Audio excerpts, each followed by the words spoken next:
Hey guys, welcome back. I know it's been a while since we've actually been on here. What is it? Almost Yes. 2 weeks? Yeah, about 2 weeks. Well, yeah, we did one video in between that.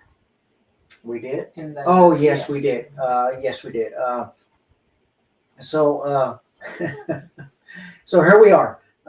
We're gonna do one today, and we're not gonna be able to do one on Wednesday. We may be able to do one on Thursday. We will see what. Yeah. It's our schedule is still schedule's one of kinda those. crazy right now. Yeah. So I want to thank everyone that's been praying for us because we do need prayer. It's still ongoing. Um, so we just need your prayer on that. Yes. And as you see, the title, Chaos in the Near Future. Well, that chaos can be just about anything. For instance, here this past 2 weeks, it was out of our routine, and a lot of us already have a routine of things that Oh we yeah. do, and Mhm. our schedules are pretty much set. Some people actually don't have a set schedule, and they're just chaotic all the time. Right. Right. But that's not how it went with us.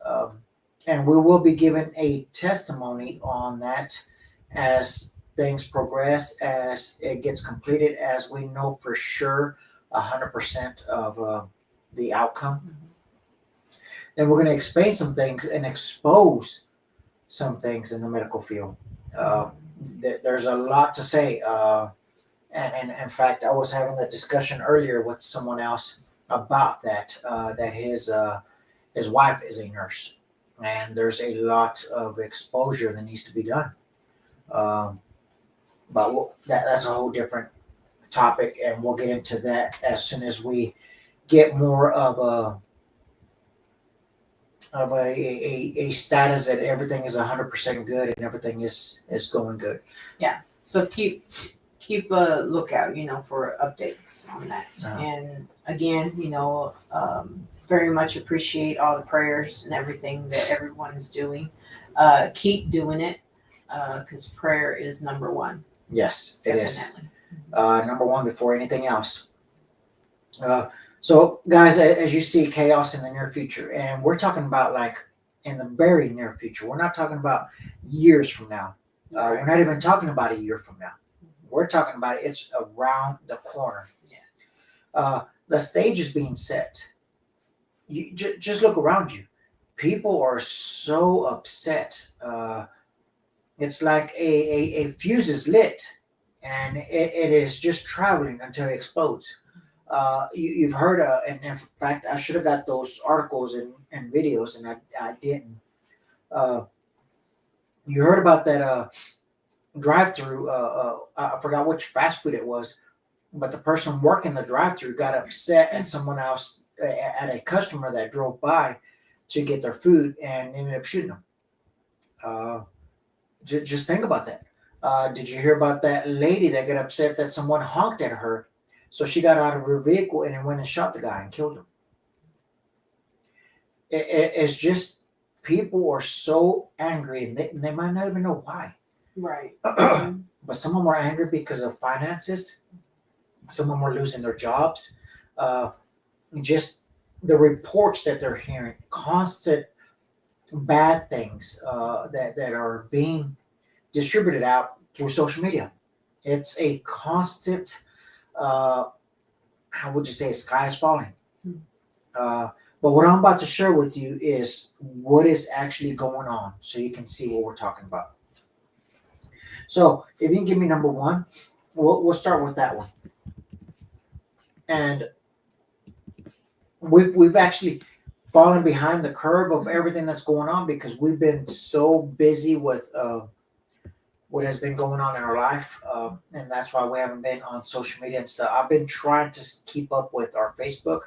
Uh, I actually just post scriptures on there, and then I really don't get to scroll or go through it and see what there is. But let me share this with you because this is one of the things that is being pushed out there. And if you are awake and paying attention, this is what they're pushing. Experts predict next pandemic, the big one, will kill more than 7 million people. How do they know it's going to be 7 million people? Mhm. Um, this can be a scare tactic. This can also be one of those that is just to tell you uh, this is the plan and we're going to go ahead and go with it. Mhm. You may say, are they really planning that? Well, I heard it this way. A preacher was preaching today, or I was listening to a preaching today, and he had mentioned and said, okay, if you remember those demons that Jesus casted out, the legion that got into the swine, what did those demons do? They killed the swine. Mhm. Just think about that. They didn't kill themselves because they're spirit beings. They know Right. they're not going to die. Mhm. So what do you think Satan likes to do? Have people either kill themselves, have them kill others people, and so on. He literally, the demons literally went and killed animals. For what? Could it be possibly, well, let's kill these thousands of swine because this is people's food. We've heard that too, right? So I just want to share this one with you. Let's keep going. Now, you give me number 3. This is the big one that everyone is talking about right now. This is the one that people are going chaotic over. This is the one that people are. Here's the first thing, and don't get me wrong, because me and Dora, when we first got married, we were on food stamps, and at that time it was called food stamps, right? Yes, it was called food stamps. Now it's called SNAP. But back then, we were back then. It was coupon books.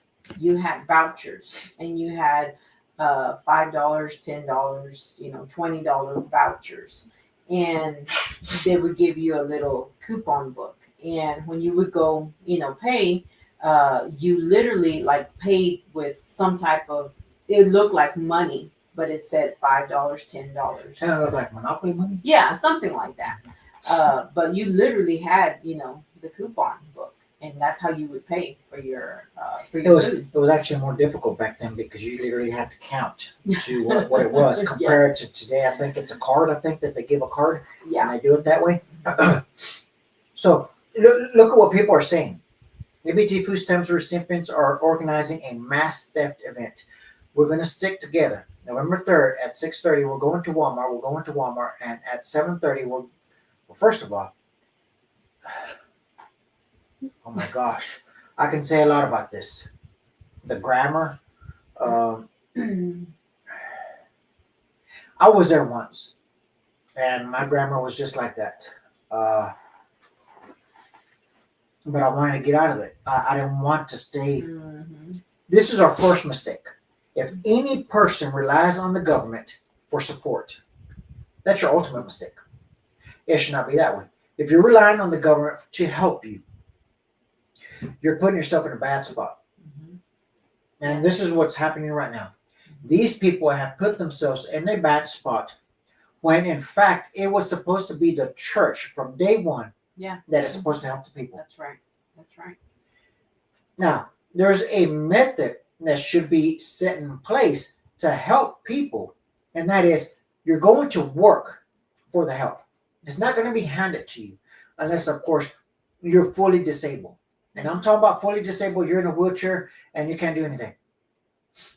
If you're in a wheelchair, you can still package stuff, you can still wrap stuff, you can still roll around and clean stuff, you can still wipe stuff down. It's still possible. It's going to be, you're going to expect less work out of that person, and it's going to take more time. Right. But at least you're giving them something to do, and they're feeling good about themselves because they're accomplishing something. Yes. What is one thing that everybody requires? Think about it. To feel needed, right? Mm-hmm. To feel that they have accomplished something. To feel worth, Yes. And by just giving them that money like that, that's completely wrong in the first place.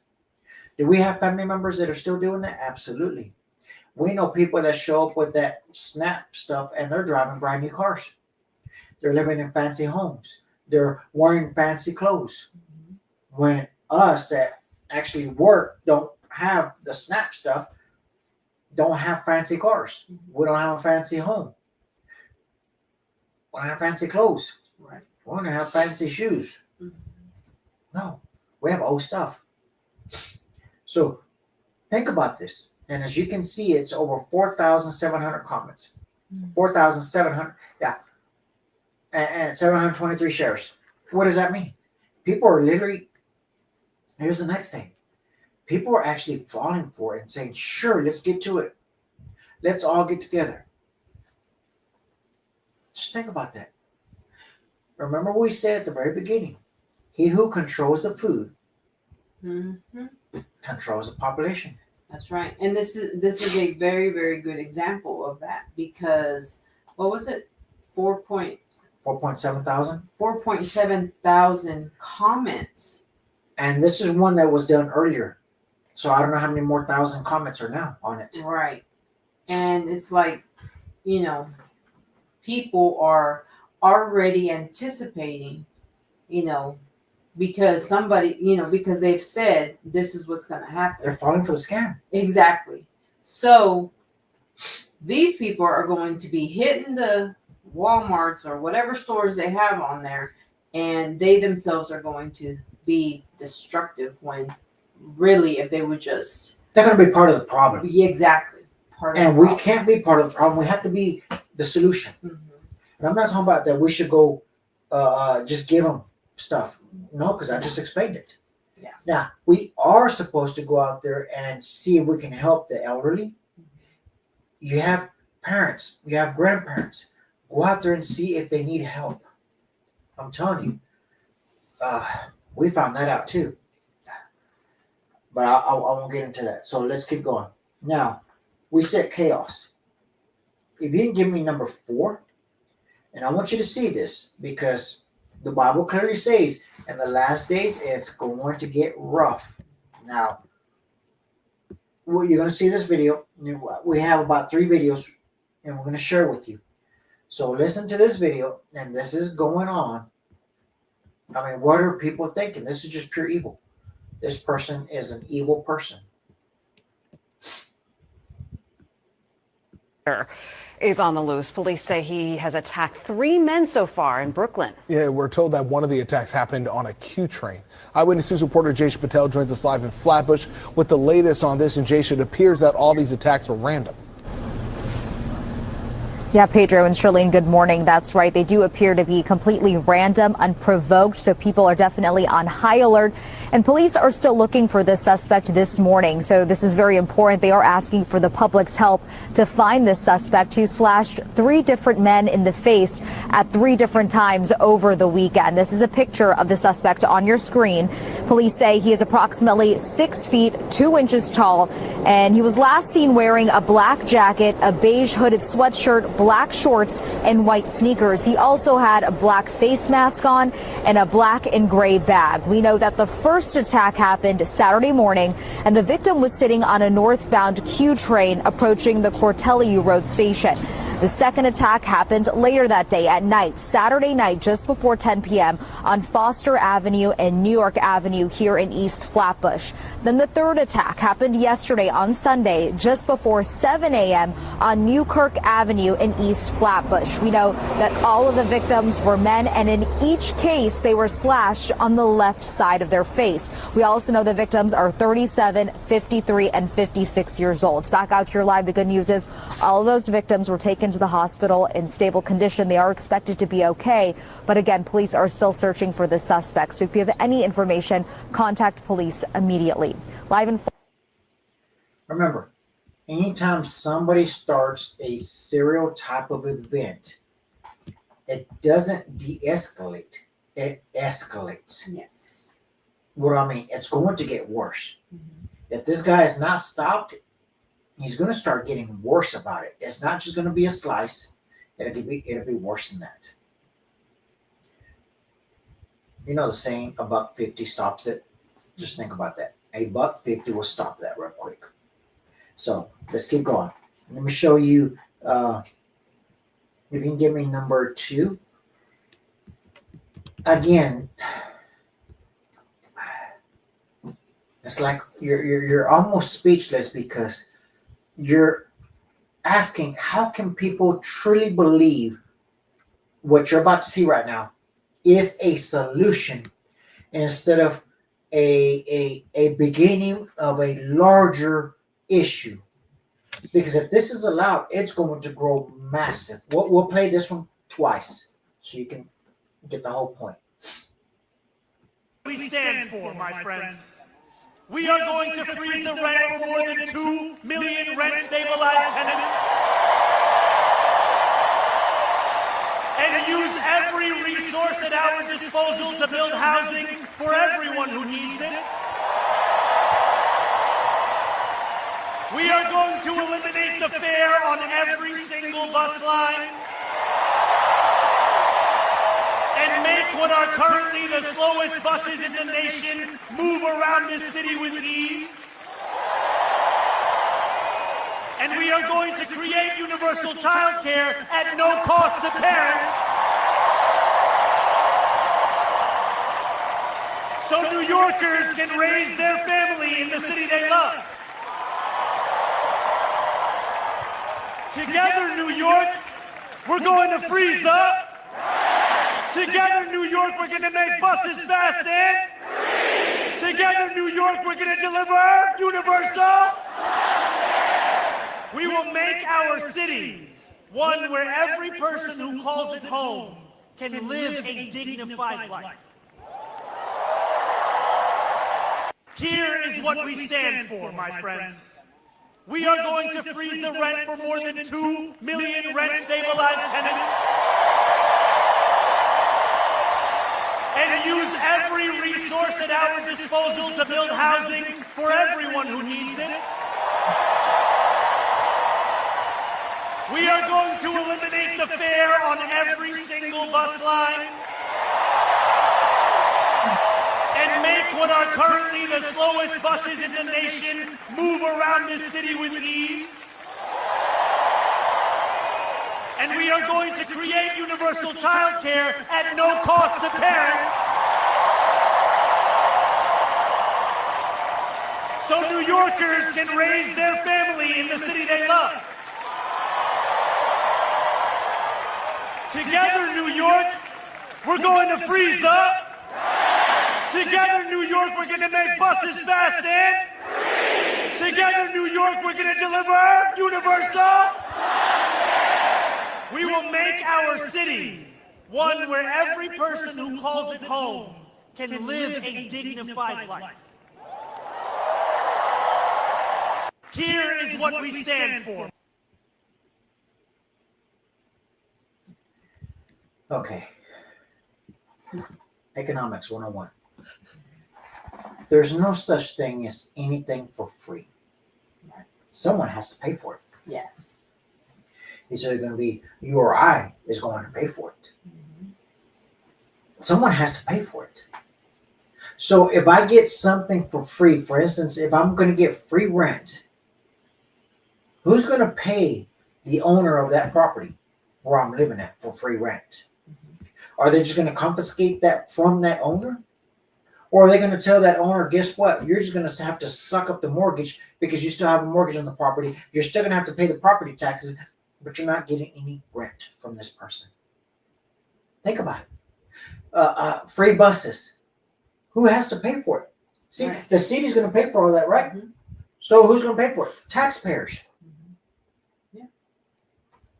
Even that person is saying, you know what, I'm getting free on the bus. Guess what? Your taxes just went up. Mm-hmm. And you may say, well, I don't have a house. I don't have any property taxes. Well, guess what? When you go out to go eat, guess what? You're going to pay more. Yes, because that money has to come out of somewhere. It's not just free. No, it has to come out of somewhere. I mean, just think about it. What do we have? $1 trillion debt in this country? Oh, yeah. It's about to get worse. Mm-hmm. If this is allowed, imagine what chaos is going to happen to this. I just don't understand how people can say, I'm for it. I'm for getting something for free. I mean, who doesn't like free stuff, right? I mean, I wouldn't mind a free Hellcat ZL1 Camaro for free, but somebody's got to pay for it. So just think about that. And yet you heard all the cheering, all these people cheering. Apparently, this was at a stadium there in New York, and the stadium was packed. Think about that. People are ready to get free stuff. They just don't understand the consequences for that. Right. They don't understand the how it's going to cost them more. You know, you're going to lose. You're going to lose even your freedom. I was about to say that. Your freedom will be lost. Yes. Look at the third world countries where socialism is in place. Third world countries, there's no freedom anymore because you have to rely on that free stuff. And if the free stuff finally ends, what are you going to do? Yeah, I mean, perfect example of what's going to happen here in a couple of days. You know, because they're telling everyone, SNAP is bye-bye. We're not, you know, because of what's happening right now. So what is people doing? They're going to what the food banks. Mm-hmm. And these are people that don't really need the food bank, but they're going in there and taking it away from the people that actually need it. Right. That's another thing that upsets me. These people that don't need it are going over there and taking it away from the people that actually need it. There are elderly families out there that actually rely on the food banks, and the food banks it's a shortage of food there. Right. It's a shortage of supplies, a shortage of funds. Let me share another video with you. You can give me number 5. And as you see here, this is another thing this is growing worse. Being in law enforcement, these past few years, these past 5 years after COVID, the teens of crime has risen a lot. But just listen to this one.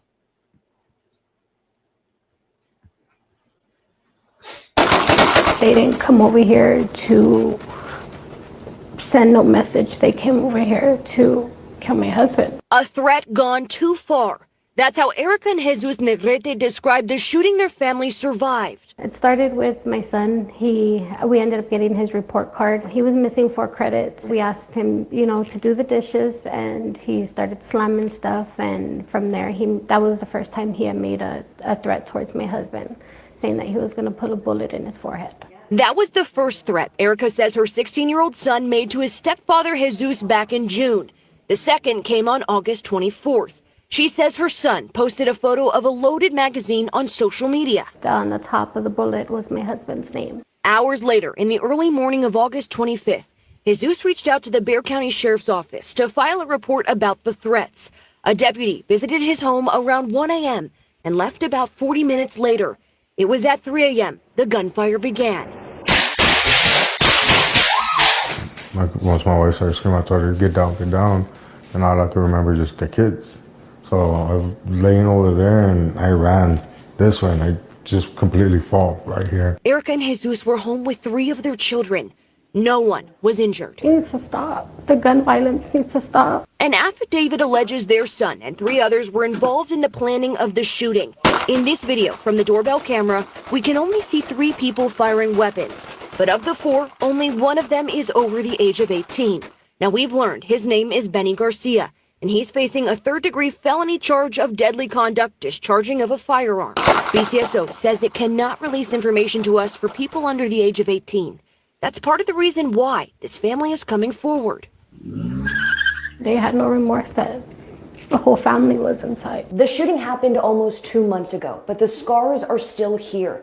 Bullet holes have been patched, but the family says they're still uneasy sleeping at night. I'm very, very hurt, very, very shocked. We're still shook. It's one thing your kids cussing at you or yelling at you, or not saying that that's little, because I won't tolerate that either. But them shooting at you, them wishing death upon you. You can only imagine what this mother is thinking. That this is her flesh and blood, and here he is just shooting up the house. As I said before, when you go on a dark path, a dark road, it's only going to get darker. Yes. It doesn't get any better. You just saw it firsthand right there. That's her son. Again, cussing at you, yelling at you, throwing a temper tantrum, throwing themselves on the ground and screaming. It's like that saint. I mean, I'll give you an example.